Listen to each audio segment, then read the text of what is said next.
If you've ever built a routine, stuck to it for 2 weeks, felt amazing, felt organized, felt like you had finally figured it all out, and then watched it completely fall apart the moment life got busy, this video is for you. My name is Dupe. I'm a systems analyst and a working mom, and I have spent years studying why routines collapse. Not the motivation problem, but the structural problem. And in the next 10 minutes, I'm going to give you 4 steps to kickstart a routine that actually sticks without relying on motivation, without a perfect day to start, and without overhauling your life all at once. Let me show you how this works. Before we get into the steps, I want to name something. Most habit advice was designed for people with predictable days, like they have one main focus, flexible schedule, consistent energy. That is not most of you multiple roles, responsibilities watching this video right now. You are managing a career, a home, children, business. You are a student, you have your personal goals. You're switching between those roles multiple times every single day. So the framework I am going to give you is specifically designed for complex multi-role lives, not ideal conditions. We are talking about the real conditions right now. 4 steps. Let's get into it. Step 1, start before you are ready. Here is the truth about why most people never build a consistent routine. They are waiting for the right moment, the new month, the new Monday, the new season, a calmer season at work. When the kids are older, when things slow down, that moment is never coming. Complex life does not have clean starting points. There will always be another thing that's going to come and just mess things up for you. So step number 1 is simple. Decide your starting point right now. Exactly as things are, how messy and everything that you have, that is your starting point. 2 things before you start, by the way. First, you need to get to your real why. Not, I want to be more productive. You have to ask why for at least 5 times until you reach something that actually matters. For instance, I want to build a morning routine. Why do you want to build a morning routine? Because I feel scattered from the moment I wake up. Why do you want to build a morning routine? Because I go straight into everyone else's needs before I have structure for my own day. Why do you want to build a morning routine? Because I go straight to everybody's business before I attend to mine. I have no structure for my own life. You need to continue asking that why. Now, the level of clarity you will get from this is what will hold you when motivation disappears. Now, the second thing here is you need to start with just one thing only, not the full overhaul, not the 5 a.m. morning wake up challenge plus the new workout plus the journaling. Don't try to do everything at once. You're not going to survive it. It is not going to last. You need to start with just one routine element, the one that will change the most about how your week feels. So you need to start there. Build momentum, then you can start adding to it. Step 2, remove friction. Here is what nobody tells you about motivation. It is not a character trait. It rises and falls based on your sleep, your stress, your schedule. A routine that only works when you feel motivated works maybe about 40% of the time. So instead of trying to feel more motivated, how about we design the environment so that the good choice becomes the easy choice? In systems thinking, this is called reducing friction. Every decision between you and your habit is a failure point.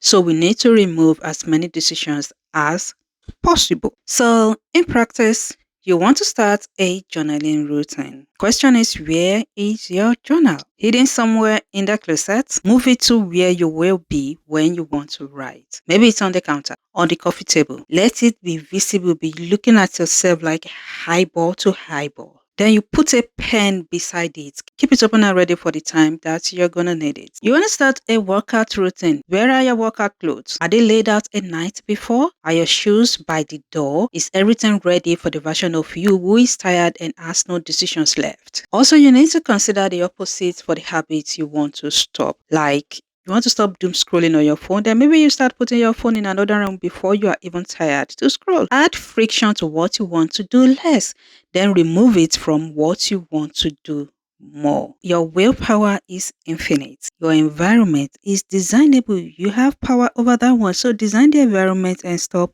relying on willpower. Step number 3, anchor it with what already exists. You see, the biggest mistake people make when building a new routine is creating it from scratch. Literally no connection to anything they already do. So the new routine just just floats. And then sometimes later it just falls. So here is what works instead of doing that. You already have anchor points. These are the things that you naturally do every single day. You don't even think about them before you do it. You don't decide on making coffee. You don't decide on school drop off, sitting at your desk, brushing your teeth. You have all those habits that already exist that you're doing. So what you're going to do now is to attach your new routine to an existing anchor, to what you are already doing, an existing habit or routine. Here is the formula. After I do this anchor, I'm going to do this new routine. I'm going to give you 3 examples for people with multi-role lives, right? For instance, after I make my first coffee, I write 3 intentions for the day. After a school drop-off, I do 5 minutes of priority planning. After I brush my teeth at night, I put my phone in the other room. This way, the existing habit carries the momentum of your new routine, and you just kind of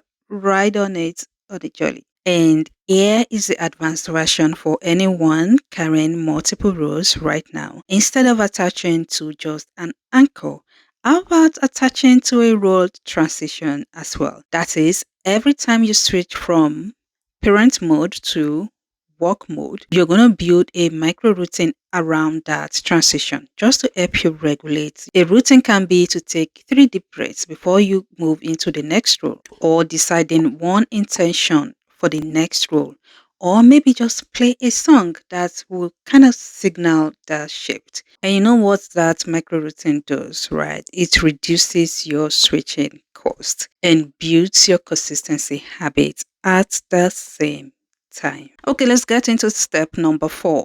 Design for the hard days. Most routines are designed for your best days. Assuming you're going to have full sleep, clear schedule, everything running smoothly. They work beautifully on those days when things are being equal. But the problem is those days are not every day. They are not most days. And when a routine built for perfect conditions meets a real week that comes with an imperfect condition, the routine breaks. So you miss a day, then the guilt starts, and then comes the all or nothing thinking. I missed a day. I might as well just start again next week. I do this a lot. I'm so guilty of that. Let me say this loudly and clearly. Perfectionism is the enemy of consistency. Perfectionism is the enemy of consistency. And the solution is not to try harder on hard days. It is to design a minimum viable version of your routine before the hard day actually arrives. Now let's talk about the minimum viable routine. For every routine you are building right now, you need to define 2 versions of that routine. The full version means what you do on a good day when everything is good. Like it is a perfect day, then have your perfect routine for that day. Then the minimum vibe of that version will be what you do on a hard, chaotic day. For instance, if your morning routine typically takes about 45 minutes, your minimum viable version of that routine should not take more than 5 to 10 minutes. For example, you do a full face makeup every single morning, but on a hard day, maybe you just use lip gloss and a powder and get out of the door. You always do this full planning session. Maybe on hard day, you only jot down your 3 intentions in a notebook while the coffee is brewing, and that is all for the day. You're done. The point is, you showed up and the streak continues. Then momentum does not break. Consistency is not about never missing, it is actually about never stopping. Now let's design your routine map. So here is your 4-step map. It's gonna be on the screen for you. You can just screenshot it. Step number 1, you need to pick one routine, the one that changes the most about how your week feels. Step number 2, you need to find your anchor, one thing you already do every single day without a fail. Step number 3, you need to make it ridiculously so easy to do that probably doesn't take more than 2 minutes or 5 minutes to do. Literally so ridiculously small that it is hard for you not to do.